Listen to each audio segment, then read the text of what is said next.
미국과 이란의 종전협상 교착 상태가 이어지는 가운데 이란 외무장관은 미국이 아닌 국가들과 광폭 외교 행보를 이어가고 있습니다. 트럼프 대통령은 더는 파키스탄에 협상단을 보내지 않겠다며 이란을 향해 협상을 원하면 전화하라고 했습니다. 자, 중동 상황 전문가와 자세히 들여다보겠습니다. 이원삼 선문대 국제관계학과 명예교수 나오셨습니다. 어서 오십시오. 네, 안녕하세요. 자, 이란 외무장관이 주말 동안 상당히 바쁘게 움직였습니다. 파키스탄을 갔다가 또 오만을 갔다가 다시 파키스탄으로 돌아왔다가 지금 이제 러시아로 가 있는 상황인데 이렇게 바쁘게 움직이면서 뭔가 협상에 대한 물꼬를 좀 트기 위해서 노력을 한 게 아닐까 싶은데요. 어떤 내용들이 오고 갔을 거라고 보세요?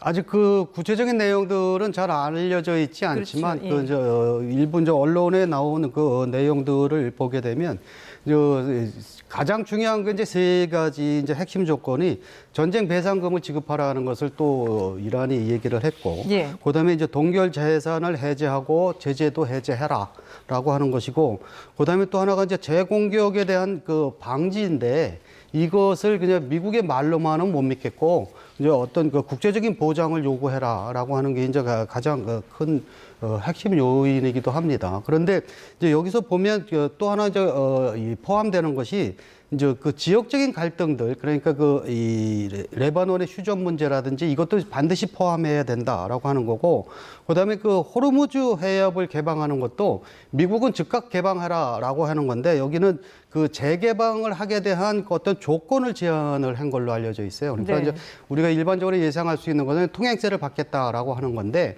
통행세를 받는 문제는 뭐 사실상 좀 어려울 것 같고 이란도 뭐 이건 잘 알 겁니다. 그러니까 어떤 협상에서의 우선권을 좀 확보하기 위해서 제안하는 것 같고 실제로 이란이 원하는 것은 그 완전 개방한 후에 이제 그 조건에 의해서 이렇게 개방을 하고 뭐 이렇게 하는데 근데 이제 미국이 또 어기면 왜냐하면 미국이 한두 번 어긴 게 아니기 때문에 이게 이제 미국이 어기면 다시 여기를 해협을 통제한다는 통제권을 우리에게 달라는 겁니다. 그거를 명문화해 달라는 거거든요. 네. 이걸 얼마 전에 그 제안을 한 적이 있었어요. 그러니까 이게 아마 최종 목표가 아니겠느냐라고 지금 생각을 하거든요. 그런데 이제 특이한 것은 요번에 제안한 거에 핵 문제를 완전히 빼버렸습니다. 그러니까 그건 바로 뭐냐면 핵 프로그램에 관한 것은 더 이상 협상의 대상이 아니다. 이건 우리의 주권 문제니까 뭐 받으려면 받고 말려면 말아 하고 지금 강경하게 지금 나가고 있는 거거든요. 그러다 보니까 지금 협상이 조금 겉도는 그런 상황이긴 합니다. 예, 그런 그 이란의 제안에 미국이 과연 응할지 어떻게 좀 예상하십니까? 그 협상이 겉도는 이유를 보게 되면 이 협상의 순서하고 그 내용이 정반대입니다. 지금 이란하고 미국은. 그러니까 이 이란의 입장에서는 먼저 해제를 해라. 특히 경제적인 부분들을 얘기하는 거거든요. 그러니까 동결 재산이라든지 뭐 경제 제재라든지 이런 것들을 먼저 해제를 해야 그리고 그 보상이 확인되어야지만 호르무즈도 개방하고 핵 농축도 중단하는 것을 논의할 수 있다라고 하는 거거든요. 네. 즉 다시 얘기해서 신뢰 부족이기 때문에 돈 먼저 보자는 거예요. 돈이 안 보이면 우리 못한다라고 하는 거고 이제 미국의 입장에서는 그 반대로 호르무즈를 먼저 개방해라. 그리고 핵 농축하는 것을 빨리 그 국외로 반출을 시켜라. 그래야지만 그 제재를 해제할 수 있고 검토해 볼 수 있다. 예. 꼭 해주겠다는 뜻도 아니고 네. 검토를 해보겠다라고 하는 거거든요. 그러다 보니까 이란도 이 경제 제재를 다 해제한 후에 호르무즈 개방도 그때 논의해 볼 수 있다 해요. 그러니까 이란은 철저하게 미국이 요구하는 만큼 그대로 그 정도 양만 지금 계속 논의를 하고 있거든요. 그러다 보니까 이런 데서 이제 서로 이제 문제가 있고, 네. 그다음에 그 핵 프로그램의 폐기 범위도 보면 미국은 이제 원래 원했던 것은 이제 영구적인 핵 폐기를 그렇죠. 얘기했는데 이건 이란이 절대 안 받을 것 같으니까. 한 20년 정도로 지금 양보를 한 상태까지는 알려져 있습니다. 그런데 반해서 그 이란은 그건 도저히 못 받는다. 왜냐하면 지금 이렇게 공격을 받고 이런 거 할 때 그나마 우리가 지금 체제를 유지할 수 있는 유일한 지렛대가 바로 이건데 이거 다 뺏고 나면 그다음에 뭐 우리는 이걸 내놓는다는 것은 곧 항복을 의미한다. 그래서 이건 절대로 못 한다라고 하는 거거든요. 그리고 이제 이 각각의 나라에 미국이나 그 이란의 그 내부 문제가 있습니다. 그러니까 이 전쟁을 하다 보니까 이란은 아무래도 이제 이 강경파가 좀 목소리가 좀 크고 특히 그 안에서도 이제 혁명 수비대가 뭐 전쟁을 하다 보니까 뭐 당연히 군부가 실권을 쥐고 있는 건 어찌 보면 예. 뭐 당연한 것일 수도 있습니다.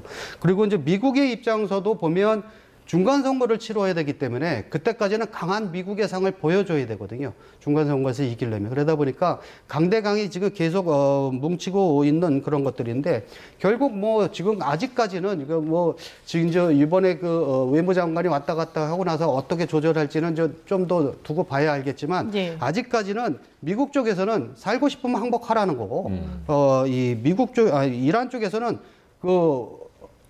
우리 살려준다고 했는데 그걸 돈을 보자는 거예요. 그걸 확실히 확인을 안 해주면 예. 그건 못하겠다라고 하는 것으로 지금 하고 있는데 이제 누가 먼저 양보할지는 좀 더 두고 봐야겠습니다. 예. 그 2차 협상을 준비하던 파키스탄 주변의 그 보안도 이제 해제가 됐다고 하는 걸 보니 당분간은 이런 이제 교착 상태가 좀 더 이어지지 않을까라는 그런 생각이 드는데요. 근데 이란의 그 아라그치 장관이 오만에 다녀올 때는 이란에서 타고 왔던 비행기 대신에 다른 비행기를 이용했습니다. 마치 첩보 작전을 연상케 하듯이 협상단과 따로 비밀리에 이동했는데요. 화면 함께 보시죠. 지난 24일 밤 아라그치 이란 외무장관은 협상단을 이끌고 중재국 파키스탄에 도착했습니다.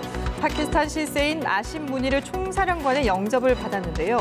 아라그치가 타고 온 비행기를 자세히 보면 이란 국적기인 메라즈 항공의 흰색 에어버스 기종입니다. 이튿날 아라그치 장관은 파키스탄을 떠나 오만으로 향했습니다. 그런데 국적기 대신 협상팀엔 무니르 총사령관의 파키스탄군 전용기를 빌려 탔습니다. 타고 왔던 비행기는 일부 협상단을 태우고 30분쯤 뒤에 이란으로 돌아갔습니다. 아라그치는 오만에서 하이삼 빈 타리크 알 사이드 술탄을 예방한 뒤 하루 만에 다시 파키스탄에 돌아왔습니다. 4월 만에 2차례나 파키스탄을 다녀간 아라그치 장관. 일행을 이란으로 먼저 돌려보내고 다른 나라 전용기까지 빌려 탔어야 했던 긴박한 이유가 뭘지 관심이 쏠리고 있습니다. 자, 이런 그 전용기를 빌려 탄다는 게 사실 흔한 일은 아니지 않습니까? 이게 어떤 이유에서 이런 거였을까요? 뭐 가장 기본적인 것은 보안 문제죠. 그러니까 그동안 이제 표적 암살을 계속 당해왔기 때문에 예. 이제 그걸 피하기 위해서 이제 비행기를 이제 갈아타고 뭐 이런 게 이제 첫 번째이고요. 그다음에 이제 두 번째로는 이제 테헤란과 그러니까 그 군부와 실시간으로 이렇게 협의할 필요가 생긴 것 같습니다. 그러니까 파키스탄 가서 이제 어떤 회의를 하다가 네. 보고를 하고 승인을 받아야 되는데 다 같이 갈 수 없으니까 외무장관은 오만으로 가고 나머지 그 실무자들은 이 테헤란으로 보내서 거기서 보고하고 승인을 얻은 후에 다시 아마 오만으로 합류했을 것 같거든요. 그리고 이제 오만에서 이제 그 회담 결과를 가지고 다시 지금 파키스탄을 방문해서 이제 파키스탄에서 어떤 것을 이제 제안을 수정을 했겠죠. 그 수정할 필요가 없었다면 굳이 뭐 테헤란 가서 그거 승인을 받을 필요가 없을 테니까.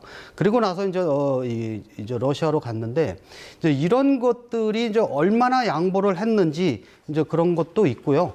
이제 그 내용이 사실은 이제 가장 지금 궁금해하는 그런 내용이고, 이제 또 하나는 이 파키스탄 입장에서도 우리가 강력하게 지금 보증을 한다라는 것을 이란한테 보여주고 있는 겁니다. 네. 그러니까 지금 파키스탄에서 제공한 그 전용기를 군 참모총장 그 전용기거든요. 그거를 외무장관이 타고 갔는데 그걸 만약에 이스라엘이 공격했다 그러면 그 파키스탄에 대한 도전이거든요.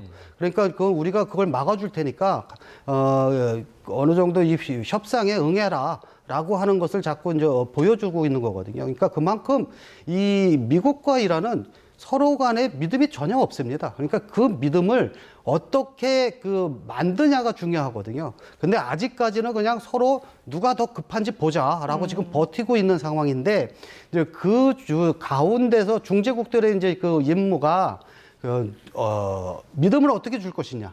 라고 하는 것을 만드는 그 과정입니다. 그걸 이제 어떻게 만드냐. 지금까지 하는 그런 아랍 쪽의 그런 파키스탄이나 뭐 투르키예나 뭐 이런 나라들이냐, 아니면 결국은 중국이 등장할 수밖에 없는 그런 상황으로 지금 가고 있습니다. 예. 자, 이렇게 아라그치 장관이 이제 직접 이동을 하기도 했고 또 전화 통화를 통해서 다른 나라 이제 외무장관들과 협의를 하기도 했는데, 그렇다면 지금 사실 그 이란 내부에서 강경파와 온건파 간의 분열설이 계속 나오고 있는 상황 아니겠습니까? 그러니까 분열 상황에서 외무장관의 이런 행보가 가능한 것인지 어떤 뜻으로 좀 해석을 하고 계십니까?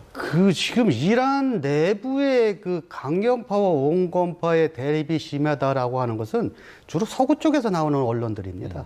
근데 그 아랍 쪽에서 나오는 언론들은 물론 그런 것도 있고요. 그거 주로 이제 사우디 친사우디적인 그 방송에서는 그런 논조를 하고요. 예. 네. 나머지 그 방송국들은 조금 논조가 좀 다릅니다. 그러다 보니까 이게 뭐냐면 지금 그 강온파가 협상단을 보면 그 강온파가 섞여 있습니다. 그렇죠. 근데 그 섞여 있는 이유가 어떤 책임을 회피하기 위한 것 중에 하나라고 합니다. 만약에 협상이 틀려졌을 때 이게 한쪽에서만 다가오면 그러니까 온건파에서만 다갔다 그러면 나중에 강경파한테 당할 것이고 예. 그 반대의 경우도 마찬가지거든요. 그러다 보니까 이 책임을 서로 이제 이렇게 나눠 갖기 위해서 이제 그렇게 하는 것이라고 얘기를 하고 있고요. 그러니까 이게 지금 보면 이 강온파의 대립이 어떤 무능한 분열이기보다는 어떤 전략적인 판단에서 나온 그런 거다라고 하거든요. 그러니까 침몰하는 것이 아니라 이게 일반적으로는 강원파가 대립해서 지금 이란이라고 하는 배가 침몰하고 있다 이렇게 표현들을 하고 있는데 네. 그 침몰이 아니라 폭풍 속에서 항해하고 있다. 즉 역할을 분담하고 있다는 겁니다. 생존 능력을 위해서. 그러니까 이 온건파는 외교력을 통해서 지금 대외 창구를 다 열어놓고 있고, 그다음에 강경파 즉 혁명 수비대는 이제 실제적으로 이제 적과 싸우고 있는 그런 거거든요. 네. 근데 여기서 우리가 눈여겨볼 것은 이란은 전쟁 시작하자마자 사실 지도부가 몰살당했거든요. 갑작스러운 공격에 의해서 그 몰살이 당했음에도 불구하고 아직까지도 무너지지 않고 계속 이란이나 이스라엘하고는 거대 국가와 지금 아직까지도 잘 싸우고 있거든요. 이란 입장에서 보면요. 그러니까 이 지도력을 무시할 수 없다는 거예요. 이게 만약 우리가 지금 생각하듯이 강경파, 온건파끼리 싸움이라면 벌써 무너졌다. 네. 지금 그런 상황이 아니다라고 하는 겁니다. 그러니까 물론 의견의 차이는 있을 수 있죠. 어디에 더 중점을 두냐, 외교력에 더 중점을 두냐, 아니면 군사력에 더 중점을 두냐 이런 건 있을 수 있지만 서로 이렇게 역할 분담을 해서 다 하고 있다. 즉 이렇게 지도부의 다원성이 오히려 체제 붕괴를 막아주고 있다. 라고 지금 분석들을 하고 있거든요. 그렇기 때문에 이런 분열만으로만 볼 것이 아니라 이런 독특한 다층적인 구조가 오히려 지금 이란을 끌고 가고 있다. 단 트럼프 대통령이 관심을 가져야 될 부분은 뭐냐면 지금 이 과정에서 이 전쟁 전에는 신정체계라고 해서 정직자와 성명수비대가 서로 보완 관계에 있었거든요. 네. 근데 이제 한쪽이 무너졌습니다. 즉 성직자 제독이 무너지고 지금은 군부가 득점하고 있기 때문에 이 혁명수비대라고 하는 이 결정권자와 어떻게 대화를 할 거냐를 지금 해야 된다는 거죠. 그러니까 사실 트럼프 대통령이 휴전을 무제한으로 이렇게 열어놓은 이유가 타켓을 바꾼 겁니다. 그동안은 온건파하고 했는데 예. 이게 온건파하고 해봐야 온건파 갖고 해서 협정을 일어났다 하더라도 이게 이제 본국에 가서 추인 과정에서 뒤집어지면 그만이고 예. 그러다 보니까 이걸 차라리 그냥 타켓을 바꾸자. 근데 그 타켓 바꾼 강경파들은 쉽게 나올 상대가 아니니까 일단 강력하게 경제 제재하고 뭐 이렇게 해서 나오라라고 하는 건데 누가 먼저 나올 것이냐? 미국이 급하냐? 이란이 급하냐? 바로 이 싸움입니다. 예. 미국과 이란 모두 이제 버티기에 들어가 있는 그런 상황인데 이런 와중에 트럼프 대통령이 참석했던 백악관 기자단 만찬장에서 총격 사건이 일어났습니다. 미국 측에서는 일단 이란과는 무관하다라고 빠르게 정리를 했는데 그냥 단순 해프닝으로 어쨌든 이번 이 이란 전쟁에 어떤 변수가 되거나 이러진 않겠죠? 그냥 해프닝으로만 보기에는 좀 찜찜한 구석이 있습니다. 어떤 면이요? 그러니까 이 사건 자체가 이란과는 상관이 없는 걸로 설사 판정이 난다 하더라도 예. 우리가 염두에 둬야 될 것이 이 전쟁이 한참 하고 있을 때 이란 쪽에서 제시한 게 뭐가 있었냐면 적이 생각하지도 못하는 취약한 부분을 공격하겠다라고 했거든요. 네. 그때 취약한 부분이 대략 3개로 나왔었는데 아마 기억들 하실 겁니다. 제일 첫 번째가 지금 홍해를 막는 거. 지금 네. 현실로 나와 있죠. 또 하나가 이 호르무즈 해협에 광 케이블이 들어갑니다. 이걸 끊겠다라고 예. 하는 거거든요. 근데 이것도 현실로 될 가능성이 좀 있습니다. 왜냐하면 이란에서 지금 요 문제를 보도하고 있거든요. 뭐 끊겠다, 안 끊겠다 이런 게 아니라 네. 호르무즈 해변은 이게 케이블이 지나가고 있다 이런 걸 지금 언론에 내고 예, 있거든요. 예. 그러니까 이제 그걸 암시하는 부분들이고 그렇게 되면 이제 인터넷 대혼란이 오기 시작을 하게 되거든요.